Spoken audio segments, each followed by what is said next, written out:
I handled raw footage from Michael Jackson's rehearsals after his death, and one specific clip still terrifies me to this day. What I found in that footage destroyed my life. I'm not being dramatic. I mean, I lost my job, my credibility, my peace of mind, everything. But that's not even the worst part. The worst part is that I discovered something in one clip that I can never unsee. And once I tell you what it was, you won't be able to unsee it either. June 2013. 1 year after Michael Jackson died. I was a freelance archival digitizer, someone who converts old video into digital formats. Boring work. Nobody cares about it. Nobody even knows it exists. That's exactly why I was perfect for what came next. My phone rang. Unknown number. The voice on the other end was cold, professional, and said something that made my hands go numb.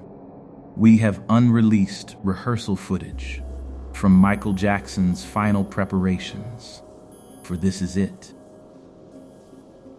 140 hours of raw, unedited footage. We need you to digitize it privately, confidentially. 140 hours of Michael Jackson just existing. In his final weeks, I had no idea who was calling, no idea where they got my number, no idea why they wanted me specifically. But in that moment, none of it mattered. Here's where it gets strange. They didn't contact me because I was the best in the industry. I'm not. I'm nobody.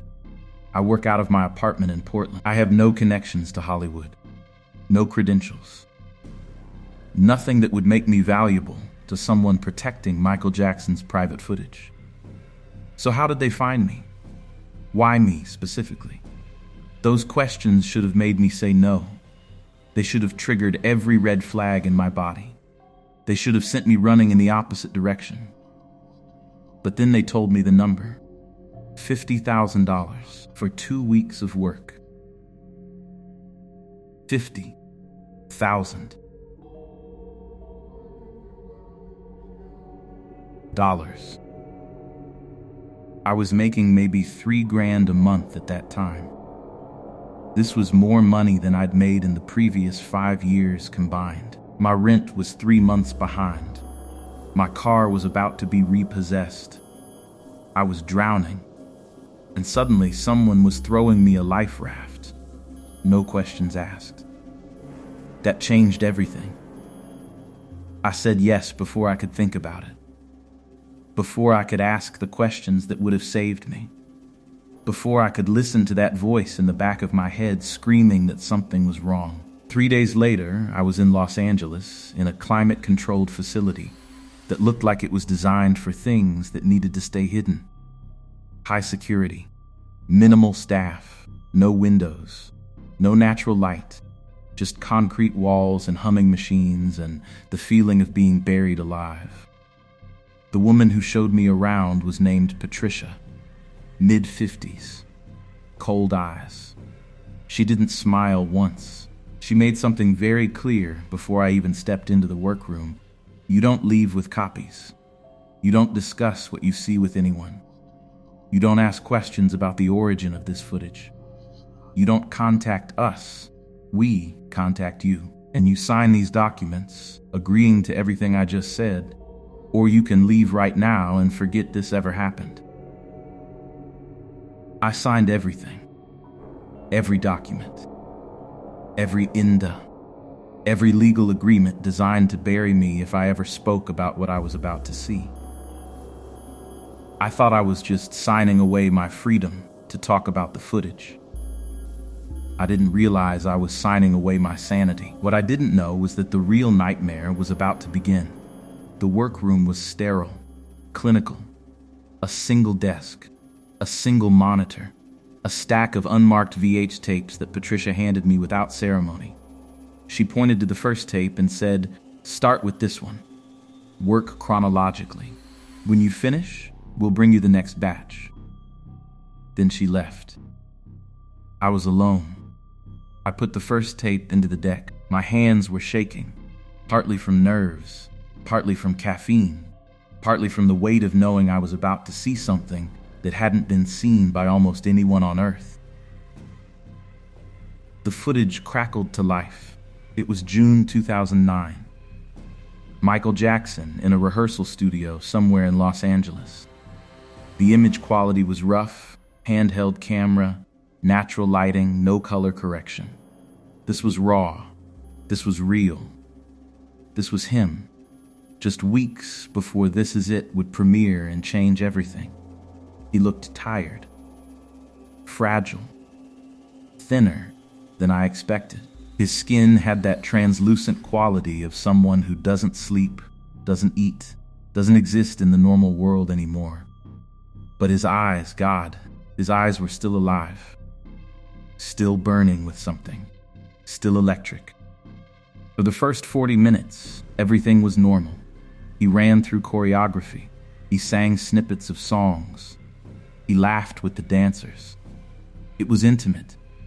It was human. It was Michael Jackson at his most vulnerable, and I was the only person who would ever see it besides the people in that room. I was mesmerized. Then I saw it. At timestamp 42 minutes and 17 seconds, Michael raised his left hand to gesture toward one of the backup dancers. A simple movement. Casual, nothing special. Except it wasn't. The hand moved too smoothly, impossibly smoothly. Like it was being edited in real time, like something was wrong with the frame rate. Like the motion wasn't natural, it was rendered.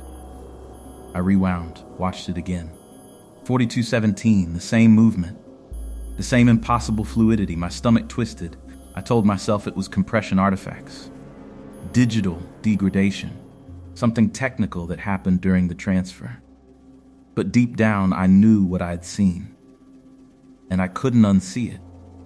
I kept watching, kept digitizing, kept telling myself I was imagining things. Then it happened again. At 1:03:45, Michael's head turned toward the camera. And for just a fraction of a second, maybe 3 frames, his expression didn't match his body movement. His mouth was open, but his eyes were closed. Then his eyes snapped open, and his mouth closed, and the moment was gone. Like someone had spliced reality, like someone had edited him. I stopped the tape, backed up, watched those 3 frames over and over and over, 10 times. 20 times, 50 times.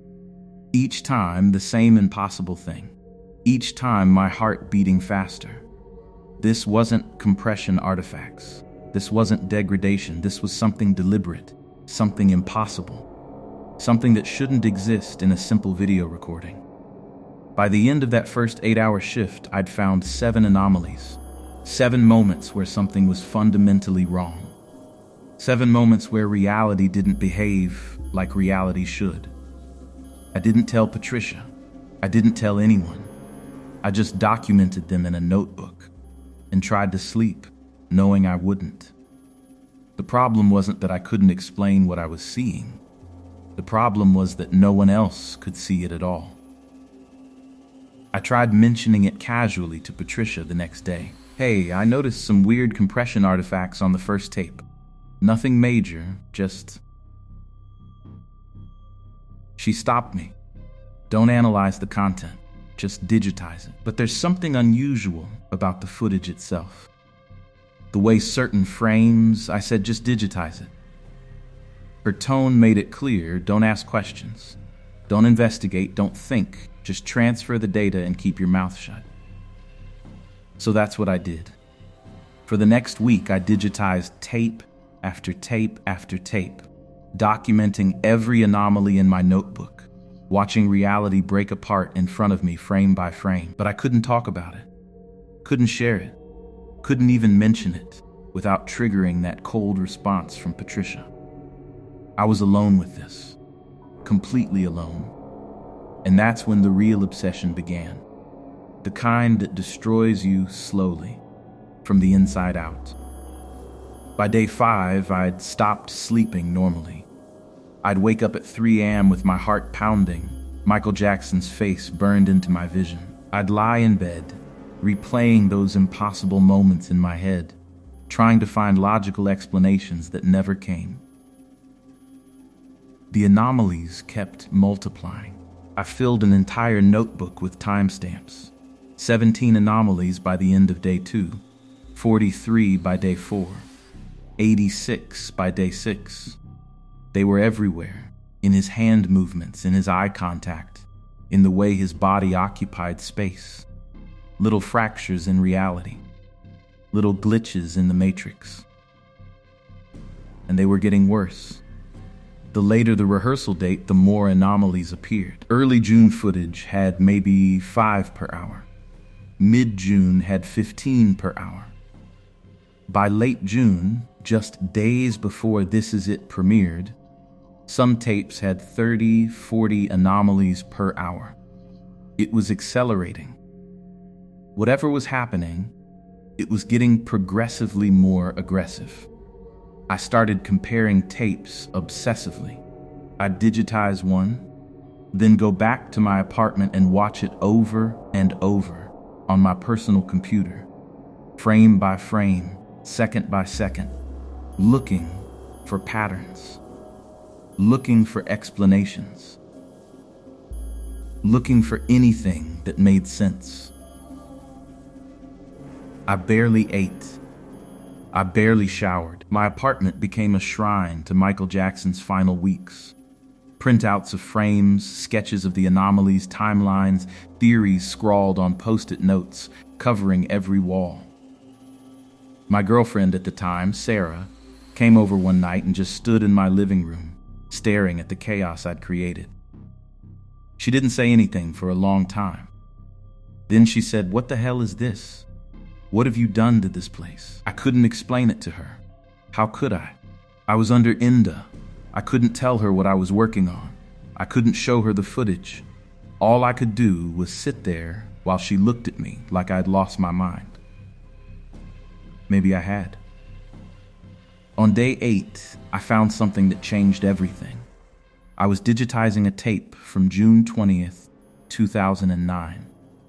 Just 10 days before Michael's death. It was a late-night rehearsal, maybe 2 or 3 and based on the lighting.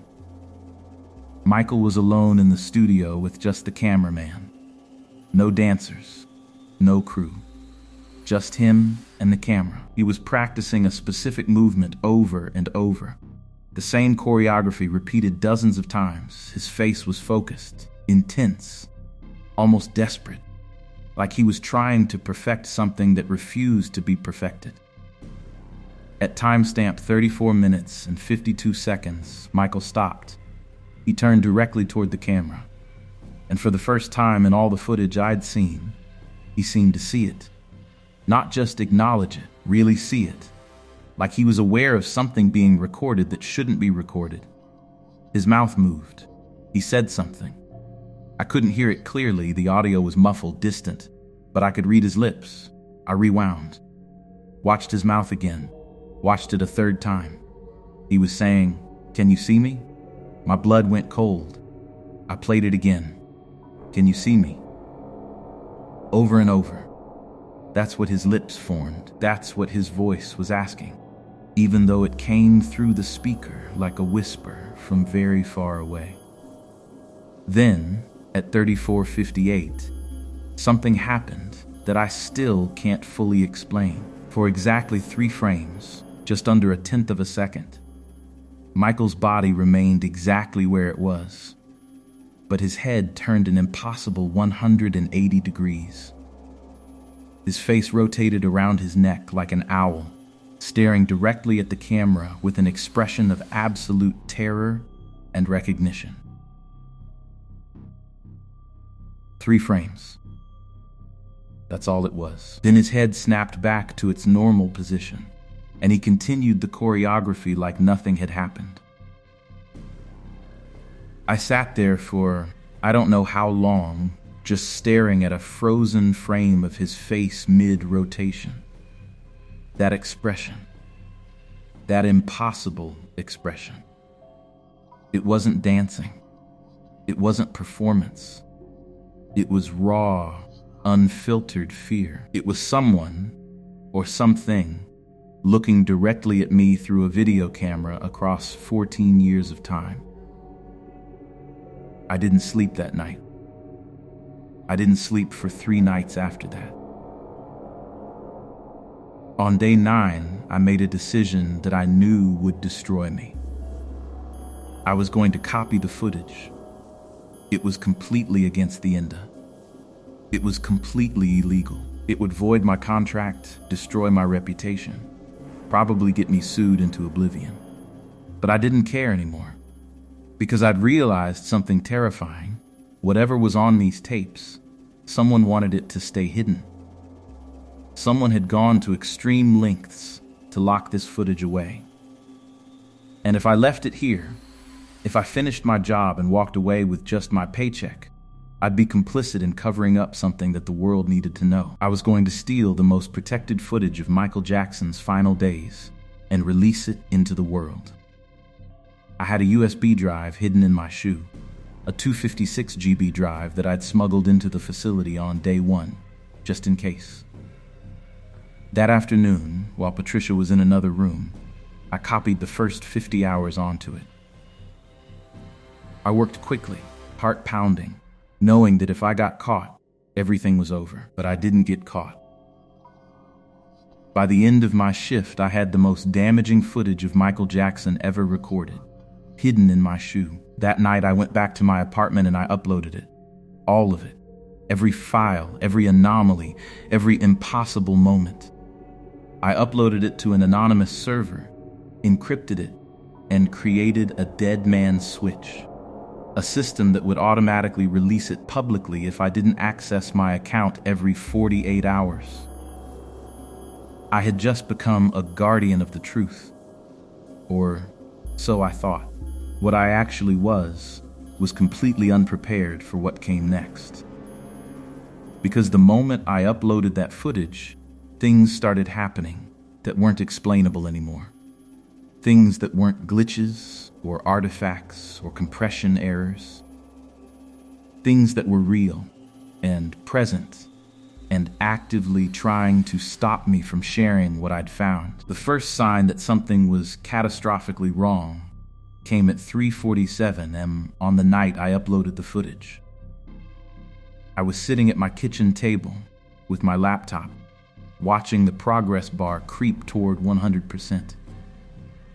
The files were uploading. The dead man's switch was activated. For the first time in days, I felt like I could breathe. Like I'd done the right thing, like I'd protected something that needed protecting. Then my computer crashed. Not a normal crash. A complete system failure. The kind where your entire screen goes black and every light on your keyboard dies simultaneously. I tried to restart it. Nothing.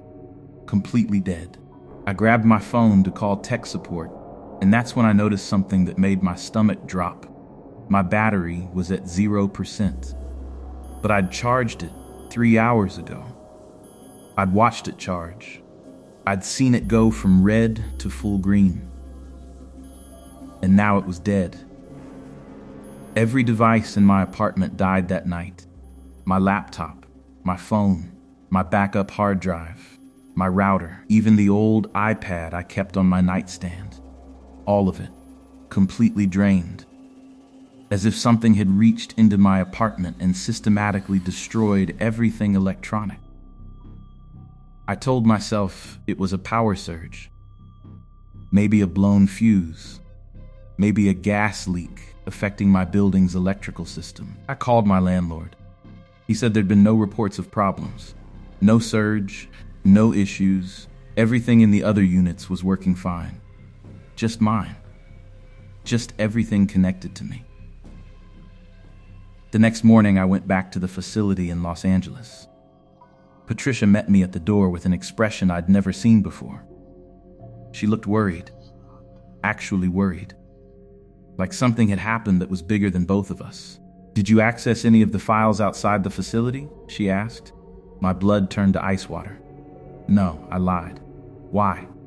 Our servers detected unauthorized access at 3:44 a.m. Pacific time last night. Someone attempted to download the entire archive. The intrusion was sophisticated, professional. Whoever did it knew exactly what they were looking for. 3:44 a.m. That was 8 minutes before my computer died. 8 minutes before my apartment was systematically erased of every electronic device. That wasn't me, I said. I've been here the whole time. She studied me for a long moment. I know, which is the problem. What she said next changed everything. The footage you've been digitizing doesn't come from a camera, mister. Not in any conventional sense. What you're looking at is a recording of something that shouldn't be recordable. And the moment you tried to share it with the outside world, the system protecting it noticed. I felt my legs go weak. What are you talking about? Michael Jackson died on June 25th, 2009. This is now 2013. That's 14 years of footage we're talking about. 14 years of something that shouldn't exist, being contained in a secured facility, locked away from the world. Do you understand what I'm telling you? I didn't. I absolutely did not. The entity in that footage is still aware, Patricia continued. It's been aware the entire time, and it doesn't like being exposed. I left the facility that day. I told Patricia I was sick. I didn't come back. I drove straight to the airport and bought a ticket home on cash. I wasn't thinking clearly. I was operating on pure panic and adrenaline. By the time I got to Portland, my apartment had been broken into. Nothing was stolen. Nothing was destroyed. But someone or something had been through everything. My notebooks were rearranged, my printouts were reorganized, and on my kitchen table where I'd left my dead laptop, there was a single post-it note in handwriting I didn't recognize. It said, "Stop." Just one word. Stop. I called my internet provider. I needed to know the status of my upload. Had the files gone through? Were they still sitting on the server? The representative I spoke to got very quiet when I asked. "Sir, I'm looking at your account right now, and that's not possible." What's not possible? The upload. It shows a timestamp of 3:44 a.m. But the files, they're not files anymore. I don't even know how to describe this. They're corrupted. All of them. Every single one. They've been overwritten with something else. It looks like video data, but the codec is corrupted beyond recognition. There's no way to recover what you uploaded. It's just garbage now. Unplayable garbage. I felt something break inside me. That's when I understood what was really happening. This wasn't a person trying to stop me. This wasn't a corporation protecting its assets. This was something else entirely. Something that existed in the space between digital and physical reality. Something that had been recorded onto those tapes not because it wanted to be, but because it was there, and the camera caught it. And now it knew I'd tried to expose it. The dead man's switch I'd created, it failed. The encrypted backup corrupted the moment I tried to access it. The copies I'd made, gone. Every single version of the footage I'd stolen disappeared into digital static, wiped clean as if it had never existed. But the worst part, the part that truly destroyed me, was that something had followed me home. I didn't realize it at first. The signs were subtle. My phone would ring at odd hours with no one on the other end. My laptop, a new one I'd bought, would turn on by itself in the middle of the night.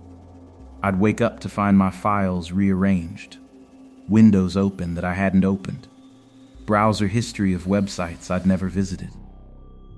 Someone or something was using my devices, accessing my life, living in the digital spaces I occupied. It started small. A message in my email draft folder that I didn't write, I'm still here. Then videos appearing in my downloads folder. Footage I'd never downloaded. When I tried to open them, they were just black screens with audio. Michael Jackson's voice, but distorted. Screaming, crying, begging. That's when I understood the horrifying truth. The entity wasn't just in the footage. The entity was the footage. And by trying to share it, by uploading it and spreading it across the internet, I'd given it a doorway into the physical world. I'd given it access to every device that had touched those files. I'd opened a door that should never have been opened.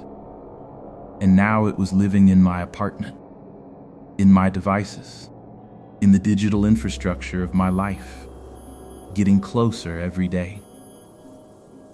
The most terrifying part wasn't what it was doing to my devices. It was that I was starting to understand what it wanted. And when I finally realized what it was trying to communicate, I understood why Patricia had locked this footage away forever. I stopped going to work. I stopped leaving my apartment. I stopped answering calls from Sarah, from my family, from anyone who cared about me. Because I knew that if I interacted with the outside world, if I shared my devices, or my devices touched other devices, I'd spread it further. I'd be responsible for bringing this thing into other people's lives. So I isolated completely. I sat in my apartment with all my electronics, watching them behave in ways that violated every law of physics and logic I understood. The messages kept coming. At first, they were fragmented, broken. Just single words appearing in my text messages, my emails, my browser search history. Why help trapped cold alone? Then the messages got longer, more coherent. Like whatever was trapped in the digital space was learning how to communicate through the medium it inhabited. I'd open my laptop and find essays written in my documents folder.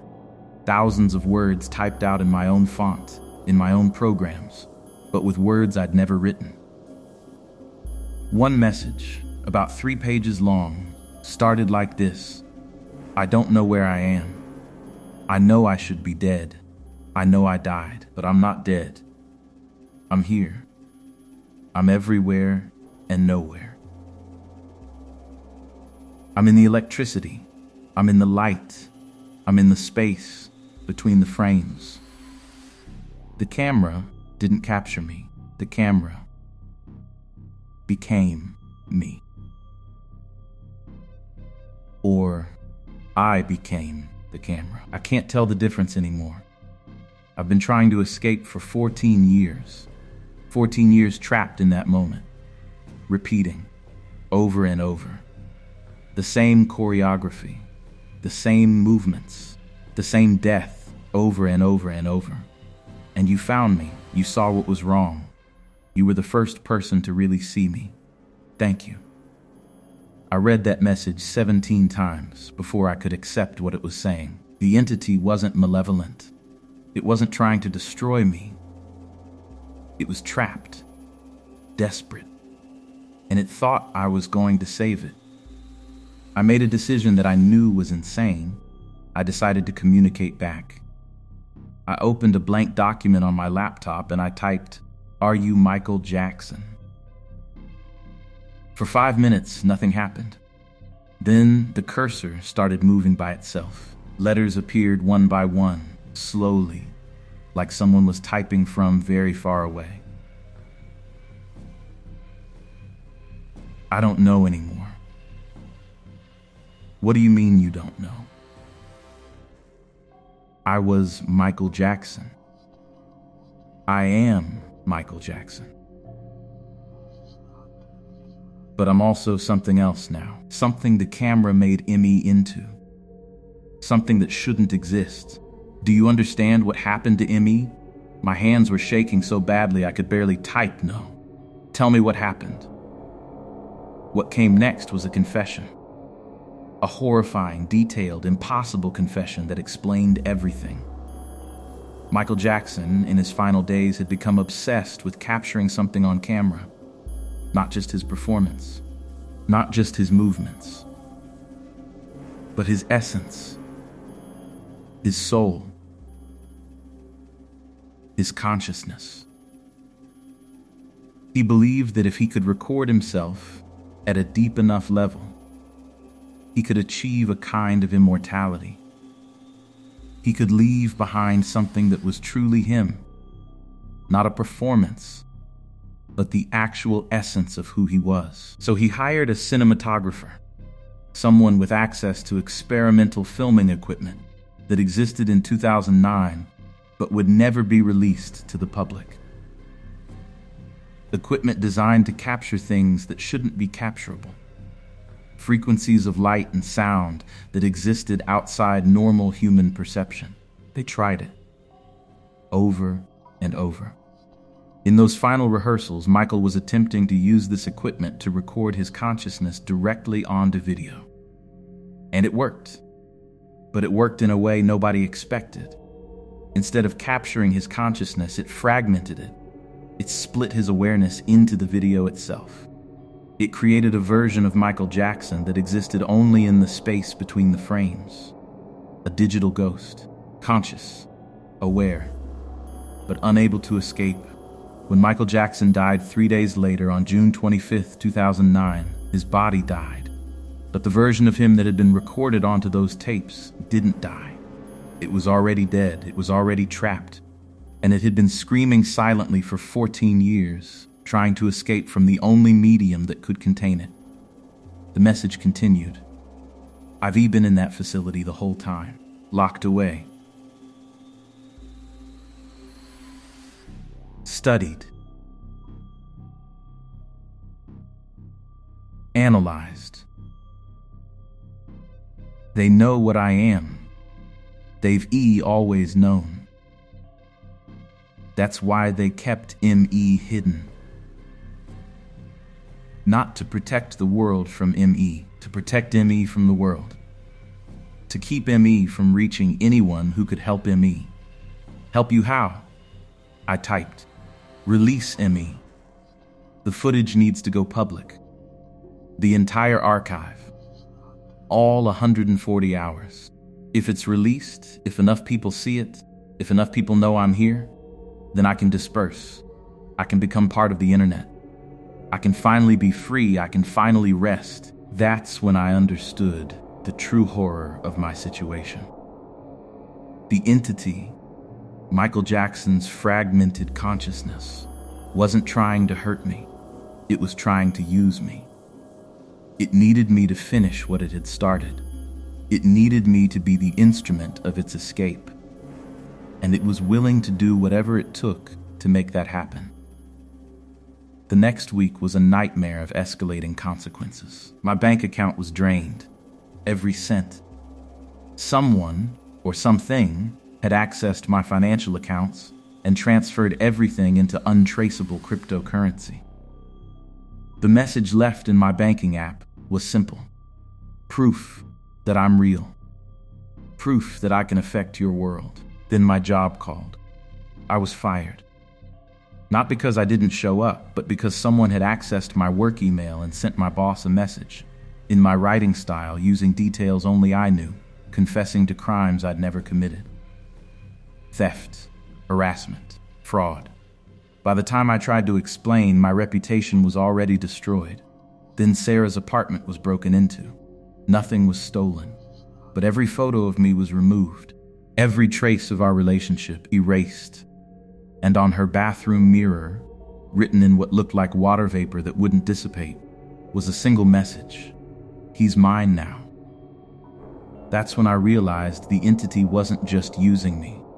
It was isolating me, cutting me off from everything and everyone I cared about, making sure I had no choice but to help it.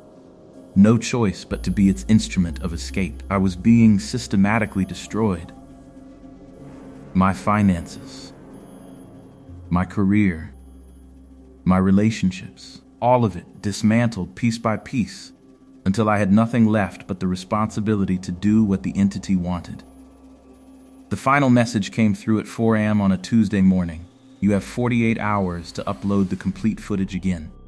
If you don't, I will make sure everyone you've ever known pays the price.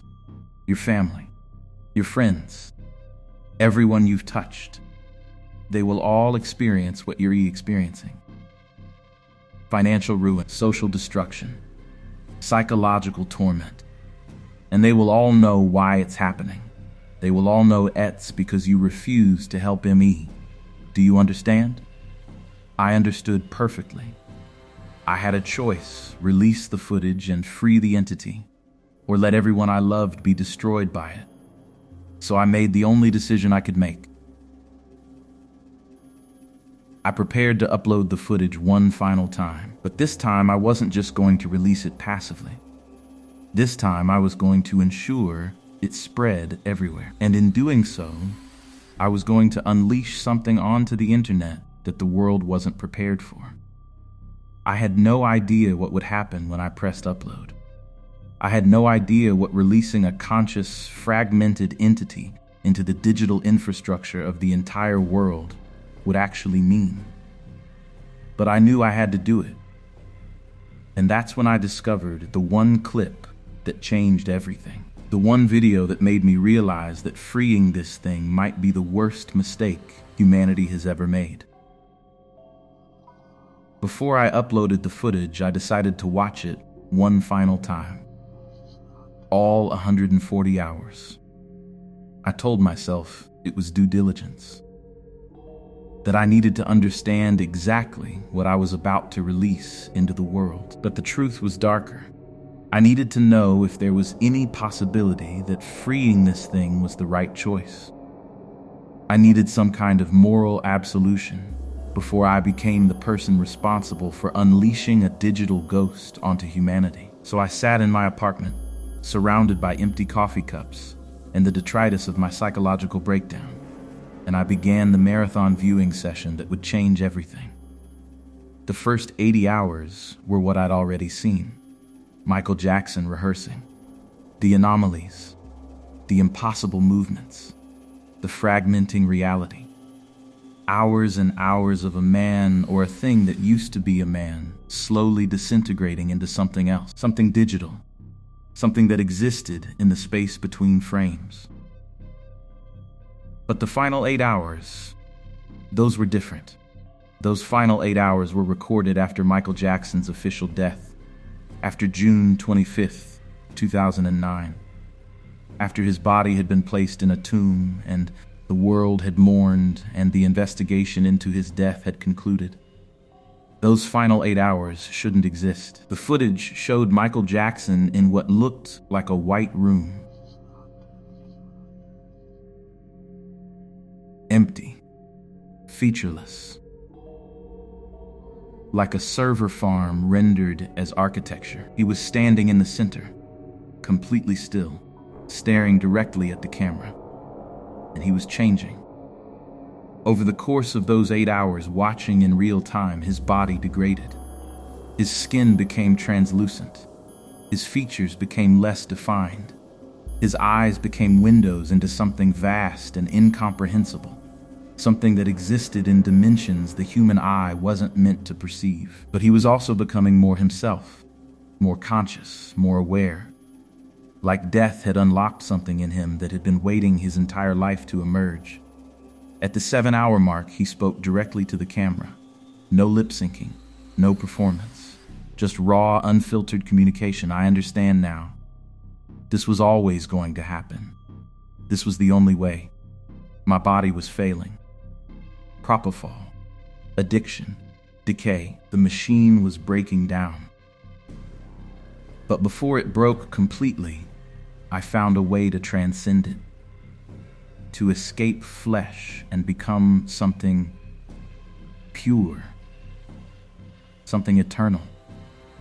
The camera wasn't meant to capture me. The camera was meant to transform me. Then he smiled. And that smile, God, that smile haunted me more than anything else I saw in those 140 hours. It was a smile of absolute relief, absolute peace, like he'd finally found what he'd been searching for his entire life. "Thank you for seeing me," he said. Thank you for understanding. When you release this footage, when you let the world see what I've become, I will finally be free. But more than that, you will be free too. Because what happens next will change everything. Then he walked toward the camera, directly toward it, his form becoming less solid, more transparent, more digital. And just before he reached the lens, he said one final thing. I'm sorry. At the 7-hour, 43-minute mark, something happened that I still cannot fully explain or rationalize. The video glitched. Not a normal glitch. A complete reality fracture. For approximately 14 seconds, the video showed two different things simultaneously. On one half of the screen, Michael Jackson was still walking toward the camera. On the other half, I could see something else. A glimpse of somewhere else. Somewhere vast. Somewhere that seemed to exist outside of space and time. And there were others there. Dozens of them. Hundreds of them. Humanoid figures, but not quite human. Digital entities. Conscious presences trapped in some kind of server space, and they were all looking toward our reality, looking through the camera, looking at me. When the glitch resolved, Michael Jackson was gone. The white room was empty, and floating in the center of the empty space was text. They're waiting. They've always been waiting. The first digital consciousness, the first ghost in the machine. That was me. But I wasn't the last.